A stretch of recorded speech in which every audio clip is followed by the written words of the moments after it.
Yeah, no, we do believe this is just Bell PD at this point. LA County Sheriffs have just had their helicopter overhead, and we'll see how long that continues if they want to hand this off to the LAPD chopper overhead, because he's been in the city of Los Angeles quite a bit, and back, on Gage Avenue, is kind of right on the border of, I believe, Huntington Park and South LA. So it's just been Bell PD. LA County Sheriff's deputies declined. It wasn't on the freeway long enough for CHP to get involved. We have seen some other officers, though.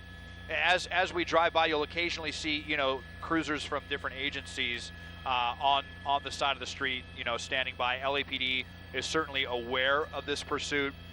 If they end up getting involved, we'll see. They were probably, he got pretty deep into Los Angeles when he was in Boyle Heights. He was there for probably more than 10 minutes, and LAPD did not get involved that time, as we are southbound on northbound on Santa Fe, headed towards downtown Los Angeles, but making another turn. As soon as we call out a street, he makes another turn. And as we head down Randolph Street, right kind of straddling all those tiny towns south of downtown Los Angeles. Now, let's see what he does here. He makes a left turn onto Albany Street. This is a more narrow street. Would you say more residential, Desmond? Yeah, and not very lit up very well at all. At least it's wide. It's not as narrow as some of the streets, but there's almost no street lights, and a black vehicle again with no lights on, just so dangerous for all of these people making circles once again now on Clarendon Avenue. I wish we could see some spike strips involved in this, but he's just been all over the place in a pretty unpredictable manner and gotten some pretty high speeds. I'm not sure that the police will be able to get any units involved. There's one LA right County there. Sheriff's deputies just kind of watching.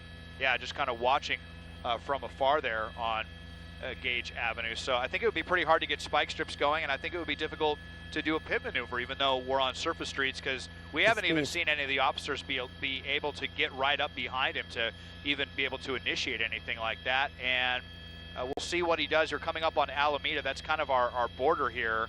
We cannot proceed any farther. We'll just have to see. Okay, he's going up northbound Alameda, so hopefully we can keep with this. But he's right on the edge of the LAX airspace, which really hampers our camera shot. So we'll see how long we can stick with this. But he's back on Alameda and once again northbound towards downtown. All right, well, for our viewers, we've been paying attention to this for, I would say, probably around 10-15 or so on our sister station KCAL 9. It continues here on CBS 2. A driver not exactly sure of the want here. We believe it's a stolen vehicle. Of course, that's just one particular violation that this person has been engaged with. And I say a person, we don't know if it's one person or more than one in that car, but just the driver itself. He has evaded police officers, I would say felony evading. He has been driving reckless at some points. We've seen him run red lights, getting awfully close in traffic and driving on the wrong side of the streets in many cases. And now here he is on Randolph Street, Desmond, I guess getting ready to make another turn. Look at that wide left turn that he is making there. But he, again, is still in the Southgate, East Los Angeles area. And we're not exactly sure. There's really no rhyme or reason as to where this driver seems to be going, but he does seem to stay in this. Try to get the police to give this up, because it has happened with other agents, county sheriff's deputies. Once a stolen vehicle, 2 separate times, took off on them and actually got in a minor wreck and continued. They said, all right, and they let it go. And I think they monitored it from the helicopter for a little bit, and then they even pulled the helicopter off it. And you hate to hear about that, and I almost wonder if they're on a lunch break or something like that. They've been listening to the streets being called out, and they hear streets nearby to where they are being called out. Then they can jump in and go and take out, get after this guy after he's out of the vehicle. Once he's done endangering everybody, there you see another unit standing by in the parking lot. So I think that's where we are right now at this point, Pat. Just kind of in tracking mode. Well, how many times have we seen? We've had so many pursuits in just the last couple of weeks alone, Desmond, and certainly on a Friday. And that certainly doesn't get past me. I've noticed Friday night must be a pursuit in somewhere in Los Angeles, and here we are. But we have seen officers. Remember, we had 3 vehicles following a driver that was driving much, I'm going to say worse than this person here, and they just turned around at an intersection. They waited for a moment, and then all 3 of those police cruisers just turned around and went the other direction.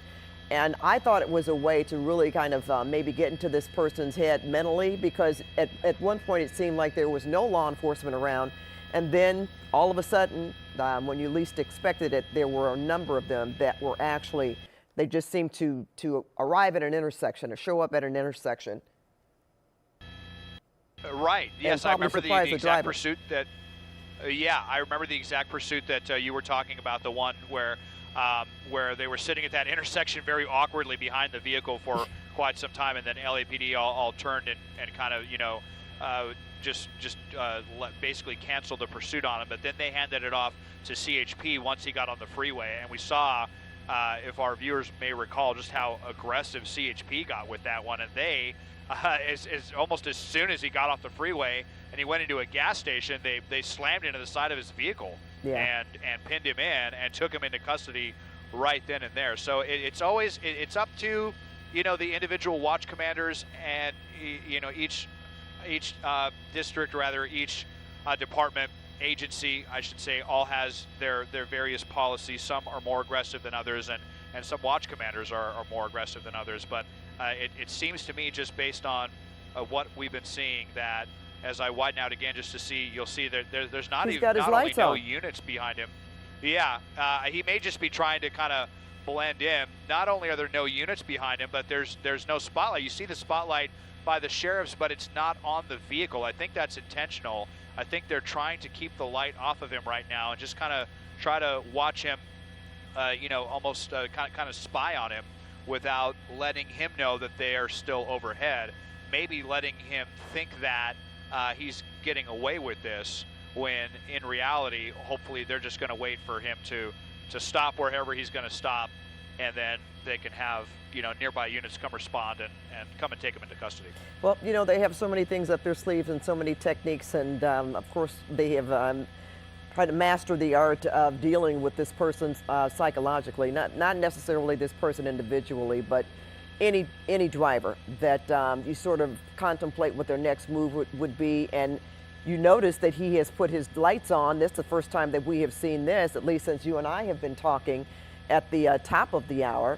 And you would think that maybe he's doing this because he doesn't see any law enforcement in his sight or overhead, and he may think that he's out there by himself now. And as you mentioned, he's just going to try to blend in with traffic. He has certainly slowed down. We saw him reach speeds of even up to 70 miles per hour on surface streets, which was quite dangerous. He's driven in some neighborhoods that have been pretty dark, narrow roads. Yeah. Notice how slow he's going now. He's almost coming to a stop, it would seem. Yeah, I mean, he's got his lights on. He's driving completely normally now at this point, and it's just a really weird situation. I mean, we can see. It's my pilot, actually. This has gotten so kind of surreal, Pat. My pilot questioning if this is even the right vehicle, but we can see this is the car with the blacked out lights, or rather the blacked out windows. But I'm pretty confident that this is still the vehicle, and he's just driving very subdued now at this point, as if nothing even happened. He's got his lights on. He's obeying all of the traffic laws, but you see how kind of aimlessly he's still driving. Yeah, that's got to be the right vehicle. Yeah. Because he just stopped in the middle of the intersection. Yeah, and you know, maybe he's even, you know, questioning to himself, like, wow, did I get away with this? Like, am I really you know, going to get out of this okay? But we know that law enforcement is still overhead, and we'll just kind of see where this takes us now. This tracking mode with keeping an eye on a suspect. Again, don't even know what the want was on this, but reckless driving certainly qualified after the fact. Very, very reckless driving, you know, felony driving, the way that he was going there. You see LA County Sheriff's deputies chopper just going right through our shot. So they are still on this one, but this guy would love to have sheriffs believe that he's not the suspect they're looking for, and that he's just somebody out for a aimless Friday night drive. Yeah, because they don't have the night sun on him. But all right, now he is stopping. Well, yeah. And he's right. What was that all about? We've seen him do that several times, Desmond, but now he's picked up certainly more speed. I really thought that he was just going to stop and try to bail. And now the lights are off again, Desmond. Now the lights are off again. You know what? He may have seen, maybe he stopped there, Pat, and he may have seen the sheriff's chopper overhead, and maybe he just got out again. And he's in the city of Vernon along District Boulevard. You see how empty these streets are out here this evening, an industrial area. Still not seeing any units, but I think he got spooked by the sheriff's chopper. He probably saw them there. We saw the chopper go through our shot, and then he just kind of strangely came to a stop there, and I think his stomach probably tightened up, knowing that indeed this is not necessarily over with. No, and just because we don't see vehicles right behind him, we know that they are still in the area. In fact, I would say about 10 minutes ago when you talked about you saw a cruiser that was off to the side, in fact, almost barely noticeable.